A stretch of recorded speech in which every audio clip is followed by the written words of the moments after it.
Ang June 10, na malahas na paglusob nila, winasak ang mga property ng Kingdom of Jesus Christ.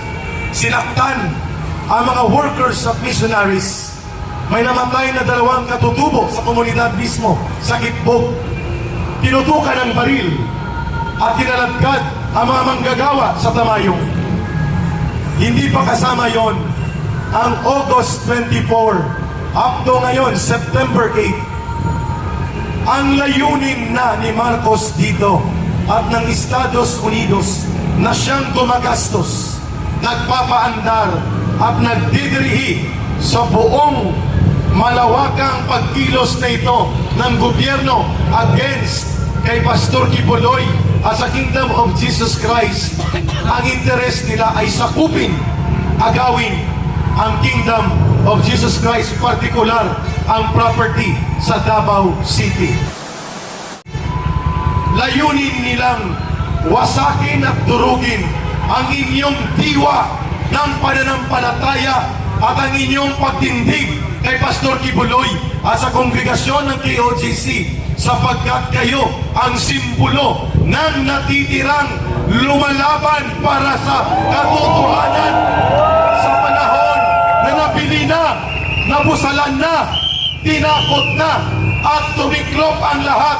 Media, korte, military, officials ng gobyerno, pati mga tradisyonal na malalaking grupo ng sekta ng simbahan, lahat ng ito ay nagbubulag-bulagan, nagbibingi-bingian at walang paninindigan sa gitna ng pananalasa ng Estados Unidos at lantarang pagkakapapit ni Marcos upang sundin ang gusto ng Amerika na kuhanin si Pastor Kibuloy, wasakin ang Kingdom of Jesus Christ at durugin ang forma ng anupamang natitirang political opposition na basically nakabase sa Davao. Ang pwersa at influence ng mga Duterte sa Davao at Mindanao. Yun po ang dahilan kung bakit nakapokus ang libo-libong pwersa ng mga polis, samantalang ang may pinatay na daan-daan na mga terorista, sila Marwan na ng bomba sa Bali, Indonesia, at maraming pinatay ay hindi umabot sa 2,000 ang pulis na ginamit nila sa Mamasapano. Mga terorista yun, at yun ay talagang pumapatay at namamatay kung kinakailangan sila ay mag-suicide. Pero ito, mga sibilyan, kabataan, kababaihan ng karamihan, mga relihiyosong tao, simbahan po ito, hindi ito digmaan. Wala po tayo sa panahon ng digmaan. Pero ang gobyernong ito sa utos ng Amerika ay kanyang dinadahas at ginadahasa ng lantaran ang mga kalayaan at karapatan ng ating mga kapatid at kapwa Pilipino.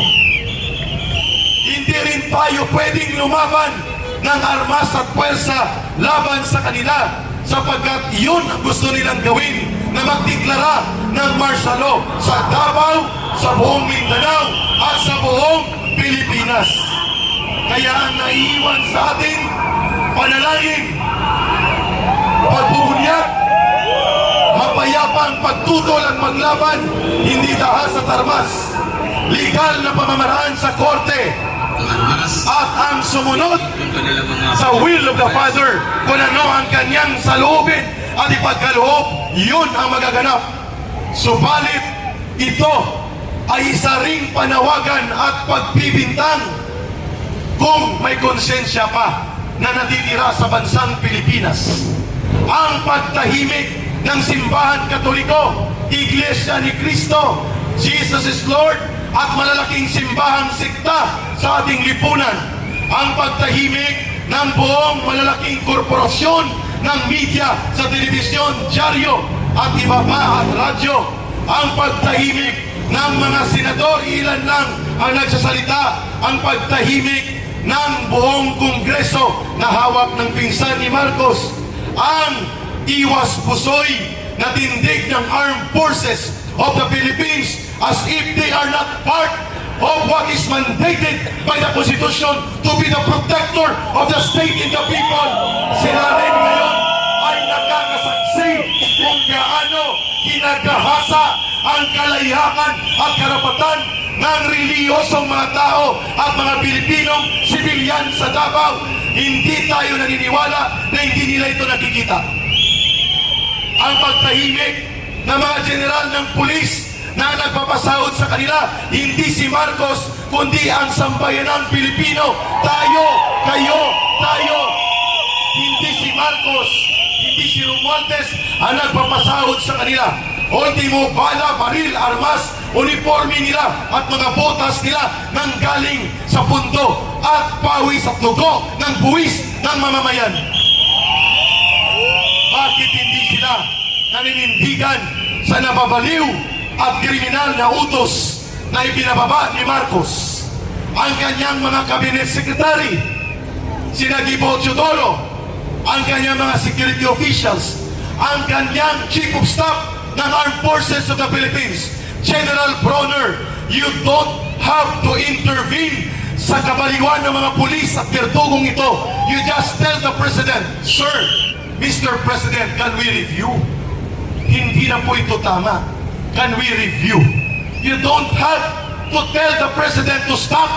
Just tell him to review kung tama pa ito. You are the Commander-in-Chief of the Armed Forces of the Philippines. You should lead the AFP to protect the people. Yun po ang nagaganap ngayon. Kung hindi nila yung gagawin, mapupunta tayo sa panglima. Ano yung una? Panalangin, pagbubunyag, kaya tayo nandito, pagtutol ng mapayapa, pagsalik sa legal na proseso na pati ang korte ay kanila nang binabraso at sinasakmal ng mga tauhan ni Marcos, lalo na si Lucas Bersamin at si Lisa Araneta. Ano ang panglima? Ito yung sinabi ni Pastor na hindi ko makakalimutan bago sumiklab ang ganitong kaguluhan na udyok ng Estados Unidos. In times of difficulty, surrender everything to the will of the Father. Mukhang doon tayo papunta sa panglima. Ayaw ko nang manawagan na mag-armas, lumaban at magrevolusyon. Doon na po ako galing. Tinalikuran ko na po ang magpatayan sa kapwa Pilipino. Naranasan ko na po ang pait at hapdi at lupit ng digmaan. Ilang beses na po akong muntik mamatay nung nasa New People's Army ako. Subalit, nagtiwala kami, hindi lang ako, libo-libo kaming bumalik at yumakap sa kapayapaan, tinulungan ng gobyerno. Akala namin tuloy-tuloy na ang pagreforma ng gobyerno.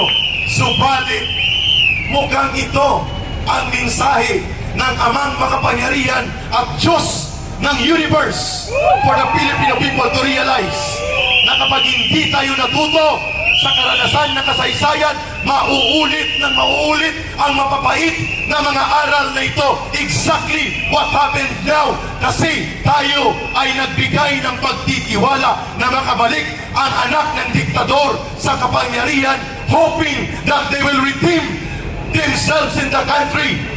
Pero nagkamali pala tayo. After all, it was not about the people. It was only about themselves.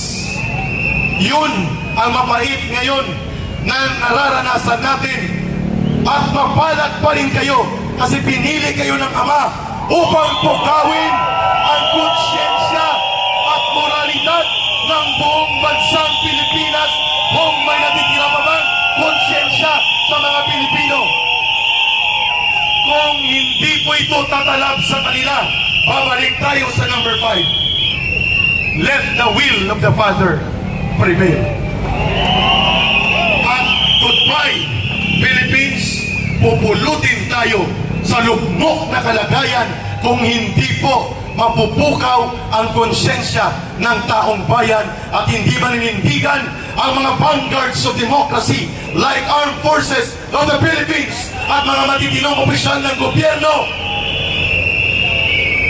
Sambayan ng Pilipinas, sambayan ng Pilipino, kayo po ang ahatol kung ang pagsasakripisyong ito ng mga kapwa Pilipino natin sa Kingdom of Jesus Christ ay hindi pa ba sapat upang manumbalik ang ulirat ng konsyensya natin na tayo ay tao at hindi tayo mga tao o isang bansa na nalugpok na ang konsensya. We have to sacrifice in order to revisit if there is still the remaining sense of moral uprightness sa mga tao. Nakikita nila ito, pero hindi natin sila naririnig na tumindig at tumutol. Pero ako'y naniniwala at iyon ang naranasan ko nung ako'y nasa kilusang revolusyonaryo pa noon.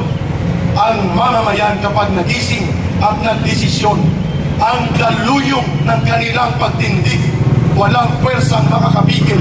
Even the armed forces of the Philippines, even the police, when the people and the sovereign will, upon guidance of the Almighty God, will awaken their conscience at bukawin ang alab ng kanilang damdamin na tayo'y mga Pilipino at tayo po ay may sense of humanity at may sense of moral uprightness. Walang makakapigil kapag yan ay naging desisyon ng taong bayan. Yan ang tinatawag natin, God's miracles will always come in an unexpected way. Sana, we pray na darating yun nang hindi na mas malubha pa at malala ang sakripisyong nararanasan ninyo. Let's continue praying in solidarity. Everybody na nakakarinig dito ngayon, ang nakatrial dito ngayon ay buong sambayan ng Pilipino. Are we all losing our conscience? Hindi ba tao? Hindi ba Pilipino ang mga taga-KOGC? Ito na kasalukuyang kaganapan.